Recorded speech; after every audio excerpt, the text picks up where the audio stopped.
Welcome to the Essential Guide for Navigating Incoterms 2020, specifically for air freight logistics. If your business moves high-value goods by air, getting your trade terms right is crucial for avoiding costly legal and insurance problems. Did you know that writing FOB on an air cargo contract could leave your high-value shipments legally stranded or uninsured before they even leave the ground? Many businesses mistakenly use traditional maritime terms, like FOB, for every shipment. However, sea-specific terms create dangerous legal gaps regarding who is responsible for the goods in an airport terminal. This guide clarifies exactly which Incoterms 2020 rules are designed for air transport. By choosing the correct any mode terms, you clearly define responsibilities, protecting both the buyer and the seller from unexpected liabilities. We will cover the 4 core themes you need to master for air shipments: the any mode rule, the seller's handover, paying the airfare, and the arrival terms. Let's start with the golden rule. You must use any mode terms only for air transport. You should never use sea-specific terms like FOB or CIF for air shipments. These terms were designed for when goods were lifted over a ship's rail, which simply does not occur in air cargo logistics. If you use a sea term like CIF for air transport, you may be unable to fulfill your contractual obligation to provide a bill of lading, which is specific to sea travel. Air transport uses an airway bill, which serves a different function.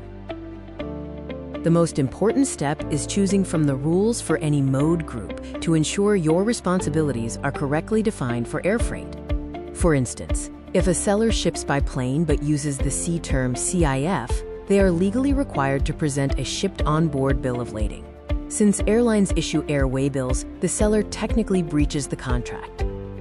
Now, let's look at the expert's choice for most air shipments: FCA or free carrier.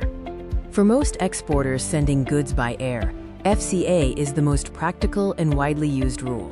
It belongs to the any mode group and reflects modern logistics reality.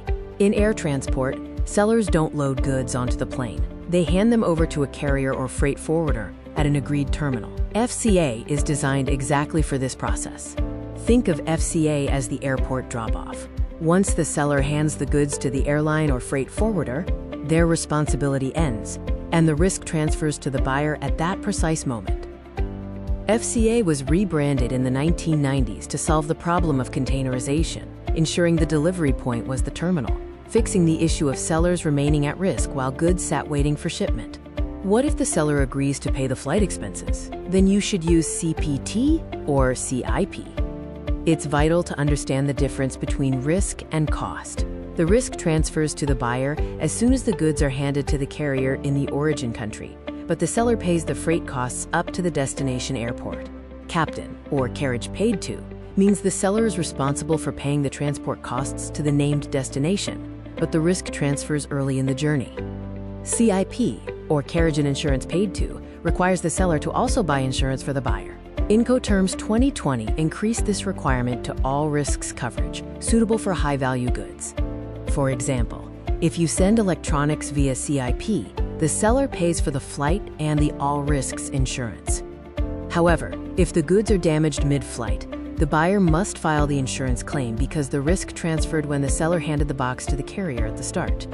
Finally, if the seller needs to take responsibility for the goods all the way to the final destination, you should use the D terms, also known as arrival terms. DAP, or delivered at place, means the seller bears the risk until the goods arrive, ready for the buyer to unload them at the destination. DPU, delivered at place unloaded, is the only rule where the seller must specifically unload the cargo at the destination.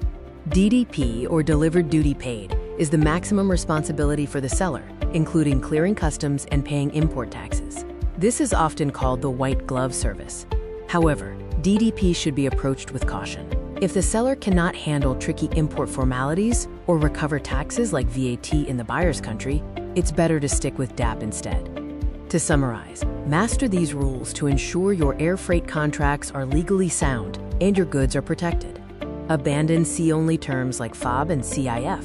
Use FCA for standard air shipments, CPT or CIP when the seller pays for the flight, or the D terms when the seller handles the full delivery. Thank you for watching. If you found this guide helpful, please like the video and subscribe for more trade finance content. Stay ahead in the world of global commerce. Subscribe to Vanijja for expert analysis, and don't forget to like this video.